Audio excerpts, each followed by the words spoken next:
What's up, guys? So tomorrow I'll be going up to the Boundary Waters to go on a canoe trip, and I thought I would show you the gear that I'm bringing beforehand and then also shoot a video after, talking about how the gear did, what I wish I brought, what I wish I didn't bring, what didn't hold up, all that kind of stuff. So here you can see all the gear that I'm bringing. I have it laid out and we'll talk about each piece. All right, I'm gonna try to just take this video all in one shot and see how that works out. So, first pieces of gear we're gonna start off with is clothes. Starting with outer garments, I have this LL Bean anorak. If you watched my last video, or if you follow me on Instagram at all, you know I wear this a lot. Big fan of it, trusty piece of gear. I expect it to do just fine. Next, I have this heavyweight, mostly cotton sweatshirt. Obviously, cotton's not always the greatest thing out there when it gets wet, but again, it is heavyweight, super cozy. I also just like the tiger stripe pattern on it. So just to keep me comfortable, probably won't wear it out on the boat, but mostly in camp where I'm more reliably dry. I actually made this for my Instagram. It's got a little logo on it for some buddies, so if you think it looks cool, I actually have some left over, so just let me know and I could send some your way.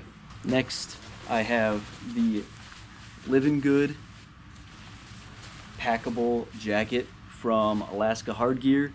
It's made Alaska Hard Gear by Duluth. I don't know how many of you are familiar with it. They make some outdoor gear. It's usually pretty cheap, so sometimes it doesn't hold up super well, but I've had this jacket for around 2 years now, and I really like it. It's got 60 grams of insulation in it, so it's light, packs down really easy, and good for pretty chilly weather. This is the warmest garment that I'm bringing. That is something that's making me a little nervous just because of the forecast. At the time I'm going here, it's early September. It's usually a little warmer, but there's a pretty big cold front coming through. If you're watching this near to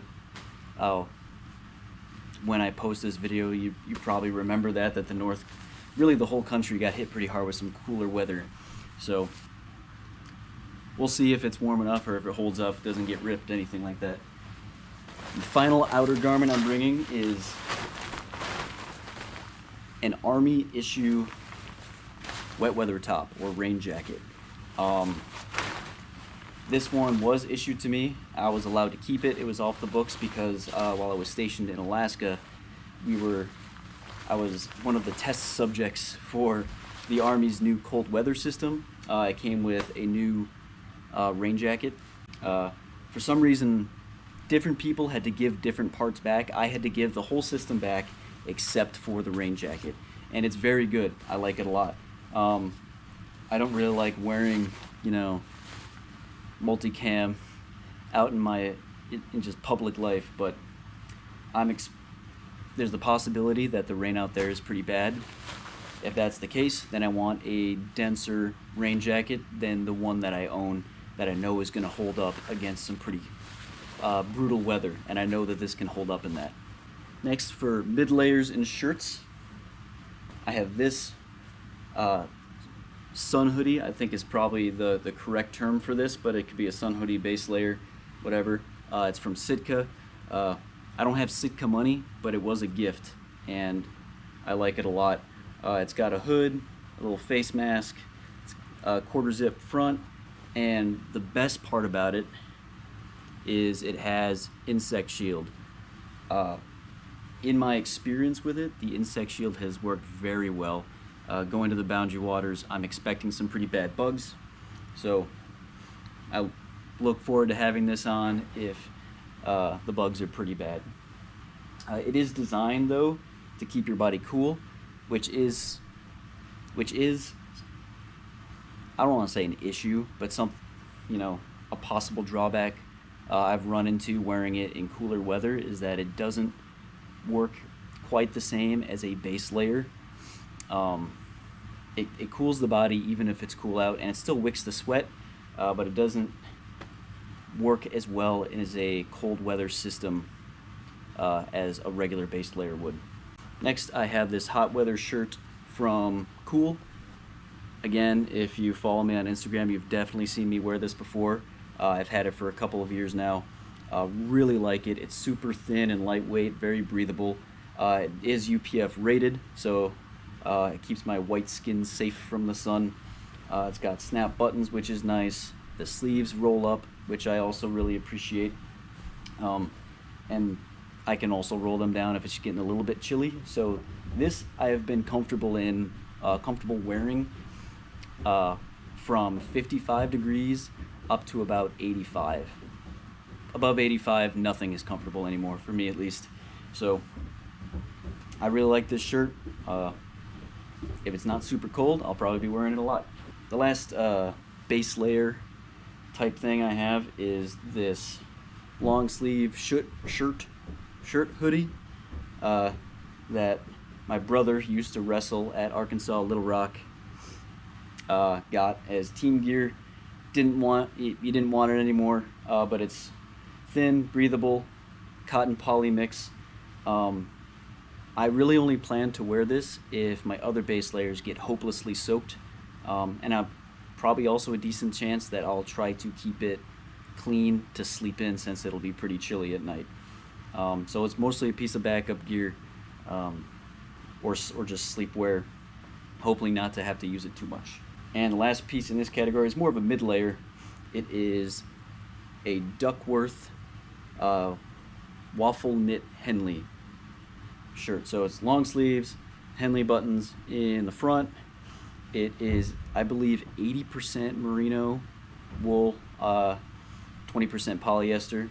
It's very, very light and very warm for its weight and its size. So I've used this quite a bit in cold weather, and I've been a big fan of it. It works very well as an outer layer at around 50 degrees or so, and then I'll use it as a mid layer when it gets chillier. But I've used it a lot in the past and gotten great results from it. Bringing two pairs of pants, one from Prana, one from Cool. They're fully synthetic. I've had them for a few years. Honestly, hiking pants are hiking pants, so don't have too much to say about them. A reasonable amount of underwear and socks. All right, so I'm bringing 3 hats, not the one that I'm wearing. The first one is a Filson lightweight bush hat. It's made of really thin cotton. It's not structured at all, so it's nice and easy to pack. It's got a drawstring. If you follow me on Instagram, you've seen me wear this a lot. It's really good and pretty much all weather, unless if it's pouring rain. And it keeps sun off my face, and it's pretty comfy. I just like it. So if things are looking good, this is what I'll be wearing most often. Next is if things are not looking good and it's pouring rain, I have this Boonie hat that I got from Bass Pro a few years ago. It's got a Gore-Tex lining on it on the inside. I've never had at least the head section or the top section soak through, so if it's pouring rain, I'll be wearing this. Finally, I have a beanie for when it's cold. Even if it's not super cold in the mornings, I just like to wear a nice knit hat or a fleece cap. I actually forgot my the regular fleece cap I wear at home, so I just bought this. But any hat will do for me right now. For footwear, I have 2 opposite ends of the spectrum here. I have a Columbia Fairbanks waterproof mid-height boot. I've been buying these for a few years. I bought them mostly up in Alaska. That's where I bought. This is the last pair of them that I bought a few years ago up there. So the waterproofing is probably not great on them anymore, but they perform fairly well. They're relatively inexpensive. At least they were the last time I bought them. So if it's gonna be wet out there, I'll be wearing these. And then if the weather allows, I have this pair of Teva sandals. These are brand new. I've like worn them a couple of times just to get used to walking in them. Not a big sandal guy, but I figured if we're gonna be doing portages, or I'm gonna be standing in the water, especially if it's not super cold, which it might not be during the day, I'll want sandals, not shoes, not flip-flops. Water shoes, Kind of just seemed weird to me, so I'm gonna try these out and see how they are. Next, I'll talk about my sleep system. I have the Army issue sleep system. I have never bought my own sleeping bag. I just use what the Army gives me right now. I'm bringing my summer bag. We'll see if that works out for me. So in the stuff sack here, I've got my summer bag, my bivy, and the Wooby. If you're not in the military, the Wooby is a lightweight synthetic blanket, some also called a poncho liner. I think that's the official name actually. But it's super lightweight, but traps heat really well. They're really nice. It's a nice blanket. Just for a little bit extra in case I need it, I also have this thin wool blanket. All right, now to talk more about the equipment I'm bringing to fish and survive out there, more than just the clothing system. So I'm bringing a fishing pole. Obviously, we're going to the Boundary Waters. We're looking to catch walleye and pike. This is a telescoping rod. We'll see if it's strong enough to hold up. I'm also more bringing this one as a backup. I have a different rod, but apparently it's not going to fit in the rod holders that my friend has for his canoe. And this is really his trip. He's done this for years. This is my first time. So he was kind enough to invite me. So he has a rod that fits in his rod holder. I'm bringing this one as a backup. I also have my tackle box. I won't go into my lures now, but I'll talk about which lures were good and which ones weren't after the trip. I also have some swivel hooks, a few extra lures, and some extra line. I have 2 bug nets. It came in a pack of 2, so I got 2, but just in case. My StolQuest life jacket, in case I tip on over. Jetboil with fuel, some stuff to eat and drink out of, or eat with, a little bit of instant coffee, lighter matches, my pipe with some tobacco, hatchet for chopping wood, a blade sharpener for knives and the hatchet itself, and then my pocket knife. First aid kit, compass, headlamp, and a backup headlamp because you never know. Some bug spray.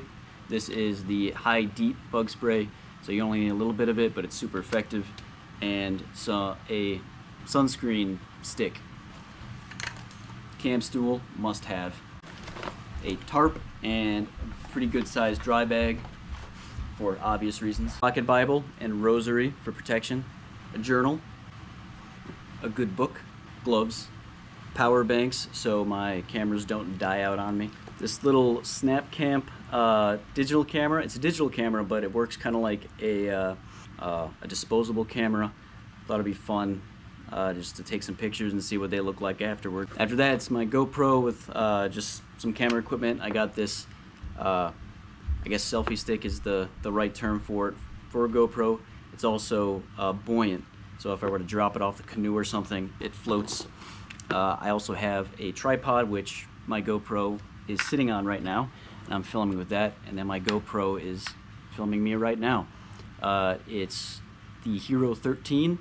I've only really used it a couple of times, mostly for the last video you guys saw, and then just a couple other small things here and there. So that's pretty much it for what I'm bringing. I do have a couple of alibis. I did not bring my canoe paddle down to the basement here to film. I thought that was just, I have a canoe paddle, don't worry. The canoe we're actually getting from an outfitter up in Minnesota when we get there tomorrow. So, and as far as food and fish cleaning materials, my buddy says he has all of that taken care of, said don't get any, don't worry about it. Toiletries, I am bringing a hygiene kit. I just didn't think you guys needed to see each bit and piece of that, so don't worry about it. I'm also waterproofing all of my gear. I have that one dry bag, but anything that doesn't fit in there will go in other bags inside of a garbage bag. Anything in there will probably also be in a gallon Ziploc bag, so it can be double lined there.